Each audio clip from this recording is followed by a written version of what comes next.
అందరికీ నమస్కారములు.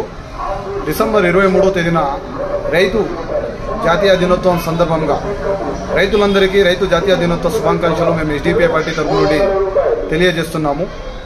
అదేవిధంగా మనకందరికీ తెలిసిన విషయమే, రైతు దేశానికి వెన్నెముక్క. రైతు కష్టపడితేనే మనం 3 పూట్ల అన్నం తినగలుగుతున్నాము. రైతు గురించి గొప్పగా చెప్పాలంటే చాలా ఉంది. రైతులు అనేక రకాలుగా కష్టపడి వాళ్ళు ఎన్నో రోజులు కష్టపడి పంట పండించిన తర్వాత సరైన పంటకు దిగుబడి ధర లేక ఎంతోమంది రైతులు ఆత్మహత్యలు చేసుకోవడము, నీరు లేక బోర్లు వేసి బోర్లు ఫెయిల్ అయిపోయి ఇలాంటి ఎన్నో సంఘటనలు మనం చూస్తున్నాము. ఇదంతా మనం గమనించాలి. అదేవిధంగా ఏదైతే మన రాష్ట్ర ప్రభుత్వం ఎన్నికల్లో మేనిఫెస్టోలో తెలిపింది, గత ప్రభుత్వం రైతులకు అన్నదాత పథకం కింద, రైతు భరోసా కింద 13,500 రూపాయలు ఇస్తూ ఉంది.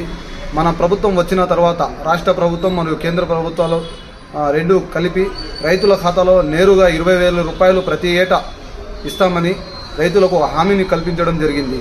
దీనికి మేము ఎస్డిపిఐ పార్టీ తరఫు నుండి మన చిత్తూరు జిల్లాలో ఎక్కువగా పండించే ఈ మామిడి పంట, టమాటా పంట, పల్లీల పంట అనేక రకాలుగా రైతులు ఇబ్బంది పడుతున్నారు. కావున వెంటనే రైతుల ఖాతాలో ఈ 20,000 రూపాయలు జమ అయ్యేటట్టు రాష్ట్ర వ్యాప్తంగా అమల్లోకి రావాల్సిందిగా మేము మా social democratic party of India తరఫు నుండి ఈ రైతు దినోత్సవ సందర్భంగా మీడియా ద్వారా మా ఈ డిమాండ్ని తెలియజేస్తున్నాము.